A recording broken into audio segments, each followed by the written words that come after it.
everybody. My name's Dr. Scott Giacomucci. I'm the director and founder of the Phoenix Center for Experiential Trauma Therapy in Media, Pennsylvania. Wanted to take a moment to talk about post-traumatic growth. So post-traumatic growth is in some ways the opposite of post-traumatic stress. It's the phenomenon of growing after trauma or after adversity. This phenomenon, of course, has been around really forever. You can find examples of it in any spiritual books or historical books or religious books. But the clinical study of it's relatively new. In the research, they're finding that post-traumatic growth is actually more common than post-traumatic stress disorder.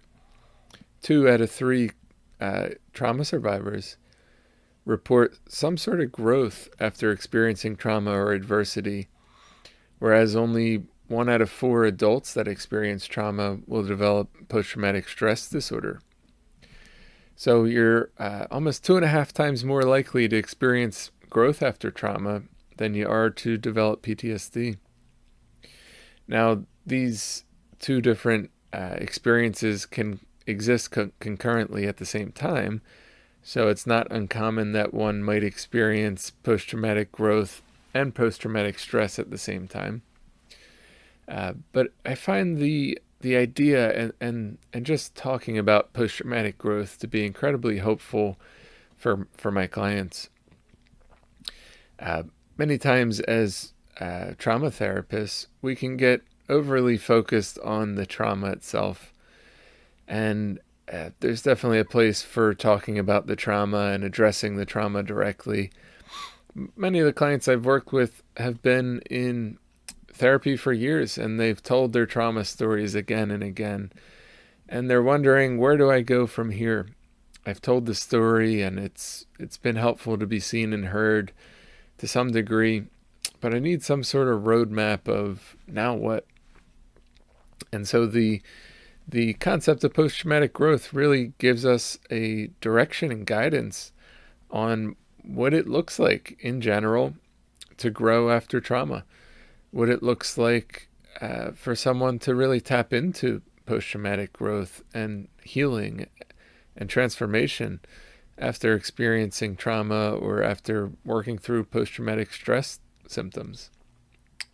So there's 5 different categories of post-traumatic growth, 5 different ways that it normally manifests within somebody's life. One of the categories is a new sense of personal strength. So after experiencing trauma, I might realize that I'm a lot more resilient than I thought I was. Or I might come to accept that I have a whole lot more courage and determination than I ever could have imagined. And I wouldn't have known that or tapped into it if it wasn't for the trauma I had experienced. So it's quite common that we leave trauma with a new sense of personal strength. The next category is an enhanced sense of importance in relationships. So much of trauma is relational, and it happens at the hands of other human beings. So it's common that we look for good people in our lives, or we come to have additional gratitude or a sense of importance for the healthy relationships that we have. After experiencing trauma, it's only natural that we turn to people close to us for support and to help regulate ourselves, to help validate and to help heal and hear us out and see us in our pain and in our trauma. So after experiencing trauma, the second category, a second way that we grow from it, is an enhanced sense of relationships. The next category is a new sense of appreciation for life. And I think in some ways, because trauma really flips our whole world upside down, it threatens our existence, our survival in this world.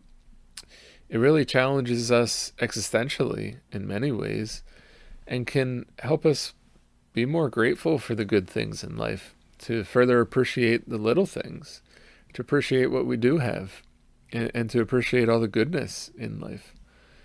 Related to that is a fourth category of post-traumatic growth, which is increased connection spiritually or religiously. And again, because trauma happens so often at the hands of other human beings, it would make sense that trauma survivors would turn to the spiritual realm for support, for inspiration, and for guidance. I think God or higher powers or spiritual stories and symbols and rituals and ways of making sense of the world are really helpful in terms of growing from trauma and working through it. And the fifth and final category of post-traumatic growth is a new sense of opportunity in life. Again, I think because trauma turns our lives upside down, it really challenges us to look at the world in new ways. And in doing so, we start to see new opportunities. Perhaps one of the most common ways of seeing new opportunities in life after trauma is being able to help somebody else that's experienced the same thing, or having a deeper sense of sensitivity for someone else's emotions or what someone else may have experienced. There's a way that trauma really forces us to reconsider our sense of identity, and in doing so is likely to increase the number of opportunities that we might see within our life. And so these are the 5 ways that that people grow from trauma, the 5 different categories of post-traumatic growth.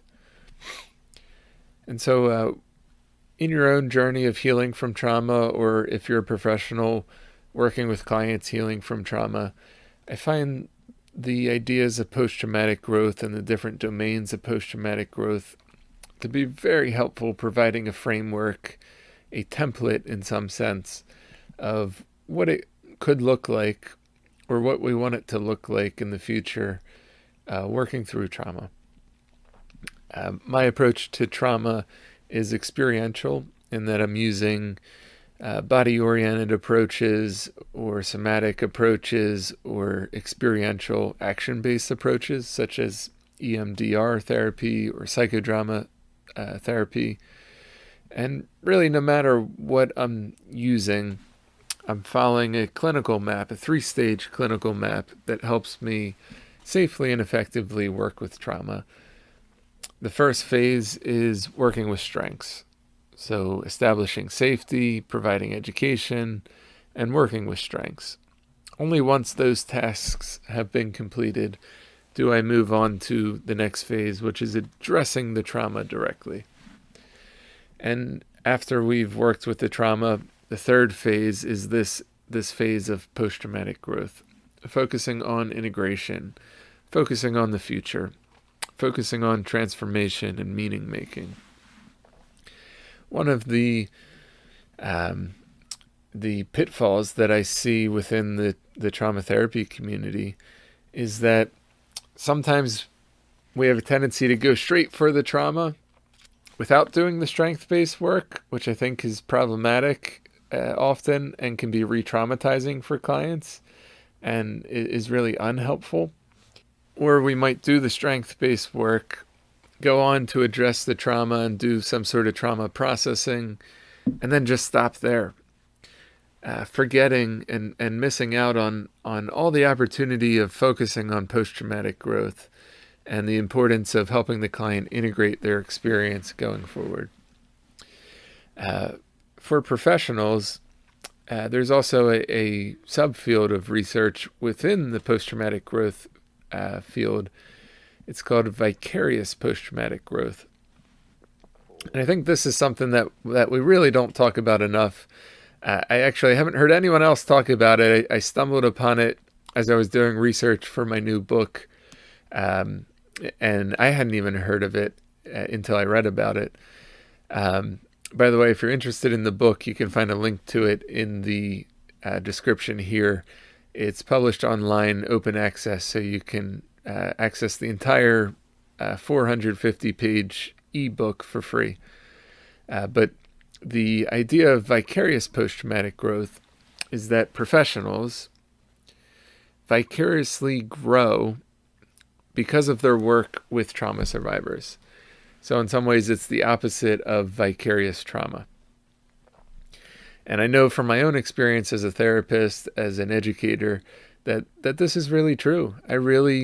When I look back and reflect on working with trauma survivors, there's ways that the work and my clients and students really have challenged me to grow as not only a professional, but as a human being. Have really helped me to tap into those 5 areas of post-traumatic growth that I described earlier. And so, as professionals, I find it helpful to consider not only burnout and vicarious trauma, but also to consider ways that we experience vicarious post-traumatic growth from our work. In the research on vicarious post-traumatic growth, they found that a wide range of professionals experience it. Everyone from therapists and counselors, social workers and case managers, even lawyers and translators. I believe that vicarious post-traumatic growth manifests for anyone who's working with trauma survivors. So I find these discussions to be very hopeful for clients, for professionals, and help to balance out some of the difficulty and the tragedy of working with trauma. That there's a flip side to the coin. And that flip side is post-traumatic growth. If you wanted to learn more about post-traumatic growth, I'll include some links to further resources in the description below, and a handout on my website that I wrote about it that you're welcome to print out and use with your clients or in your training groups. I hope this video has been helpful. If you did find it helpful, I would encourage you to look at some of the other videos on my channel here. My hope is to provide a variety of training videos and educational videos related to trauma therapy and related to psychodrama and experiential group work.